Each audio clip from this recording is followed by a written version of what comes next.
ജില്ലയിൽ പാതിവഴിയിൽ പഠനം ഉപേക്ഷിക്കേണ്ടി വന്ന പഠിതാക്കൾക്ക് വേണ്ടി നടത്തുന്ന തുല്യതാ പരീക്ഷയുടെ ഭാഗമായി കൽപ്പറ്റ SKM ഹയർ സെക്കൻഡറി സ്കൂളിൽ ജില്ലയിലെ വിവിധ ഭാഗങ്ങളിൽ നിന്നായി 174ഓളം ആളുകൾ പരീക്ഷ എഴുതി. വള്ളിയൂർക്കാവ് കമ്മന കുരിശുങ്ങൽ റോഡിന്റെ നിർമ്മാണ പ്രവൃത്തിയുടെ ഉദ്ഘാടനം മന്ത്രി OR കേളു നിർവഹിച്ചു. റോഡിന്റെ നിർമ്മാണം അതിവേഗത്തിൽ പൂർത്തീകരിക്കുമെന്നും ഇതോടെ പ്രദേശത്തെ ഗതാഗത സൗകര്യം കൂടുതൽ സുഖകരമാകുമെന്നും മാനന്തവാടിയിലെ ഗതാഗത പ്രതിസന്ധി പരിഹരിക്കാൻ വള്ളിയൂർക്കാവ് ബൈപ്പാസ് റോഡ് നവീകരിക്കുമെന്നും മന്ത്രി പറഞ്ഞു. ചുണ്ടേൽ ചുങ്കത്ത് നിന്ന് ആരംഭിച്ച് ആനപ്പാറ ഓഫീസ് റോഡിൽ എത്തുന്ന കോൺക്രീറ്റ് റോഡിന്റെ ഉദ്ഘാടനം വാർഡ് മെമ്പർ ദേവസി നിർവഹിച്ചു.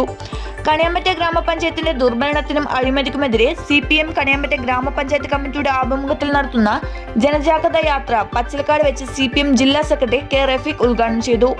സുൽത്താൻ ബത്തേരി പെരിക്കല്ലൂർ കടവ് റോഡിന്റെ ടാറിംഗ് പ്രവൃത്തി നടക്കുന്നതിനാൽ കല്ലൂർ കടവ് മുതൽ പട്ടാണിക്കൂപ്പ് വരെയുള്ള ഭാഗത്ത് ഇന്നും നാളെയും ഗതാഗത നിയന്ത്രണം ഏർപ്പെടുത്തിയിരിക്കുന്നു. വാഹനങ്ങൾ പട്ടാണിക്കൂപ്പ് 3 പാലം വഴി മാറി സഞ്ചരിക്കേണ്ടതാണ്. പനമരം ഗവൺമെന്റ് ഹയർ സെക്കൻഡറി സ്കൂളിൽ ഫിസിക്കൽ സയൻസ് വിഭാഗത്തിൽ അധ്യാപക തസ്തികയിലേക്ക് ദിവസവേതനാടിസ്ഥാനത്തിൽ നിയമനം നടത്തുന്നു. ഉദ്യോഗാർത്ഥികൾ നവംബർ 10 രാവിലെ 10:30 അസൽ സർട്ടിഫിക്കറ്റുമായി സ്കൂളിൽ എത്തിച്ചേരണമെന്ന് അധികൃതർ അറിയിച്ചു.